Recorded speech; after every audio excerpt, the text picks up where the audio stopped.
Bismillahirrahmanirrahim. Assalamualaikum warahmatullahi wabarakatuh. Pagi dokter dan kakak sekalian. Perkenalkan, saya Muhammad Feroz Zahran, residen urologi semester 3. Izin untuk hari ini mempresentasikan Campbell Reading dengan judul Principle of Surgery of Urology, Incision and Access. Di sini kita akan bahas dua. Yang pertama untuk abdominal incision, yang kedua anterior approach to the kidney and retroperitoneum. Untuk yang pertama kita membahas tentang Principle of Urology Surgery, Incision and Access. Di sini memang sudah semakin era zaman sekarang sudah agak ditinggalkan untuk tindakan-tindakan open surgery, di mana sekarang sudah lebih familiar untuk laparoskopi maupun sudah mengarah ke arah robotik.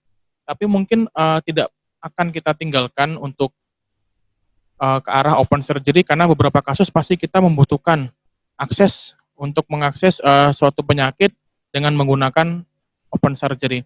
Ada beberapa indikasi untuk open surgery. Pertama, pada pasien-pasien yang sebelumnya sudah memiliki riwayat surgery pada perutnya maupun satu kali atau dua kali, pasti akan sulit untuk aksesnya ketika kita melakukan minimal invasif. Yang kedua, untuk pasien-pasien yang sudah dilakukan operasi sebelumnya dan menggunakan alat, misalnya ada mesh, itu juga lebih sulit kita untuk akses, kita harus open. Dan juga untuk kasus-kasus patologi yang kompleks seperti adanya renal mass yang besar atau massa-massa yang besar, dan juga adanya keterlibatan misalnya pada renal mass dengan kafal trombus.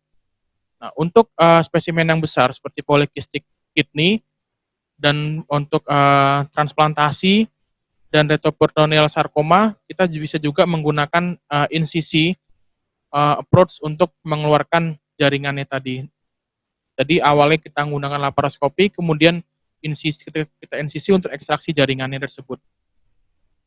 Di sini kita membahas abdominal insisi. Ini ada 3 yang biasanya digunakan. Yang pertama ada midline incision, ada Gibson incision, and Pfannenstiel incision. Untuk midline incision ini adalah yang paling sering digunakan untuk para ahli-ahli bedah. Di sini kita bisa mengakses banyak sekali, bisa ekstraperitoneal, peritoneal, dan retroperitoneal space, kita bisa melihat dengan leluasa. Ini biasanya ada 2 insisi, ada lower dan upper midline incision. Nah, untuk yang lower sendiri, itu biasanya kita untuk mengakses organ-organ pada regiopelvis via ekstraperitoneal, dengan juga bisa mengakses lewat space of Retzius atau retropubic space, dan juga kita bisa mengakses intraperitoneal bila kita membutuhkannya. Kemudian untuk upper midline incision, di sini kita bisa mengakses bagian-bagian retroperitoneal bilateral, jadi lebih luasa seperti glandula adrenal, untuk ginjal kanan dan kiri, ureter, dan retroperitoneal lymph nodes. Dan bisa juga kita bisa mengakses untuk pembuluh darah yang besar.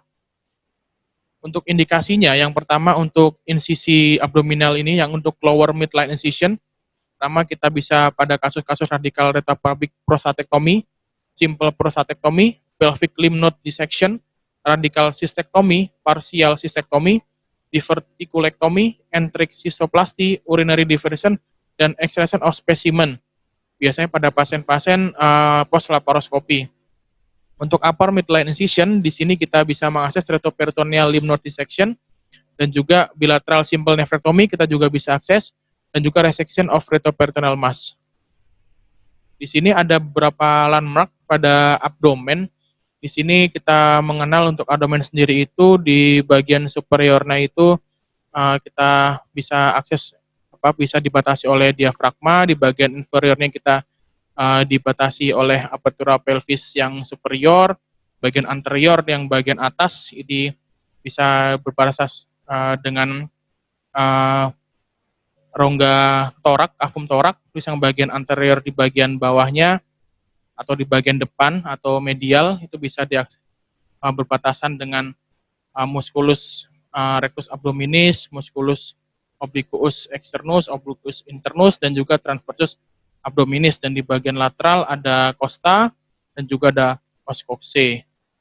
Di sini kita harus diperhatikan untuk akses abdominal incision, kita harus tepat, biasanya kita insisi di linea albanya. Kenapa tidak di kanan dan kirinya? Karena di bawah muskulus kita harus hati-hati untuk akses dari muskulus sendiri, karena di bawahnya ada pembuluh-pembuluh darah. Ditakutkan nanti kita mengena pembuluh darah, juga di sampingnya di lebih lateral lagi ada nervus. Di sini bisa kita lihat untuk pembuluh darahnya, di sini ada arteri penegasika yang superior dan juga yang inferior. Kita juga harus hati-hati. Di sini di Campbell juga dijelaskan kita harus berhati-hati dan juga menghindari untuk akses-akses yang bisa melukai pembuluh darah dan nervus. Karena itu biasa terletak di bagian posterior dari musculus.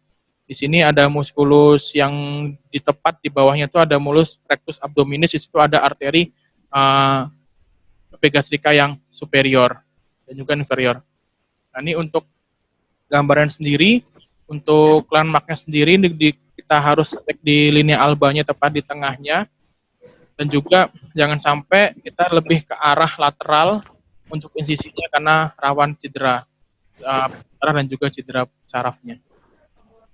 Ada beberapa teknik untuk facial closure. Tekniknya untuk abdominal incision, di sini biasanya kita menggunakan interrupted closure dengan jarak sekitar 1 cm antara tepi dan juga antara jaraknya satu dengan yang lainnya. Terus ada beberapa teknik juga untuk menutupnya. Pertama dengan near and far suture for mass closure. Jadi di sini juga bisa digunakan tuh gambar yang nomor A yang paling atas. Kemudian ada yang namanya Smith-Jones teknik. Di sini jaraknya sekitar 2 cm, lalu dilanjutkan dengan menggunakan figure of 8. Terus yang ketiga ada Gamby stitch, atau bisa kita kenal dengan vertical matras. Ini juga bisa kita lakukan apabila memang pasiennya itu kurang bagus dan juga bentuknya juga tidak beraturan, dia bisa lebih kuat. Untuk pharyngeal incision yang kedua, ini biasanya kita gunakan pada operasi-operasi baik itu pada dewasa dan juga pada pediatrik atau anak-anak. Dan ini cocok untuk mengakses rongga-rongga ekstraperitoneal dan intraperitoneal di bagian regio pelvis. Nah, bisa juga kita incisi di sini untuk mengeluarkan atau ekstraksi dari masa-masa post-nefrektomi atau donor pada transplant yang sebelumnya sudah dilakukan laparoskopi terlebih dahulu.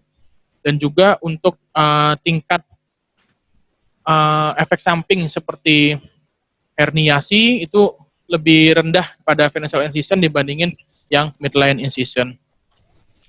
Kemudian ada pharyngeal incision teknik. Di sini kita menggunakan transverse semilunar incision yang kita pastikan harus ada 2 jari di atas pubisnya. Jadi bentuknya transverse semilunar. Kemudian kita open secara transverse dan juga pisahkan muskulusnya atas dan bawah. Kemudian bisa gunakan gunting atau cutter. Dan kita akses bentuk linea albanya. Kemudian kita pastikan kalau sudah terbuka untuk terlihat untuk extraperitoneal space-nya atau regio space-nya sudah terlihat atau telah memasuki peritoneum. Kemudian ada Gibson incision, ini merupakan teknik lama yang biasa kita gunakan untuk pasien-pasien tindakan-tindakan renal, entah itu renal transplant atau enggak nefrektomi. Di sini kita pisahkan untuk ototnya sendiri itu dimulai dari daerah pelvis yang kemudian meluas sampai ke daerah sebelah lateral. Jadi kita bisa lihat insisinya di sini dengan teknik oblik atau curvilinear incision. Jadi untuk aksesnya sendiri itu dari anterior superior iliac spine atau asisnya itu, extendingnya itu turun ke daerah inguinal fold. Dan kemudian sebelah lateral ke arah rectus abdominisnya.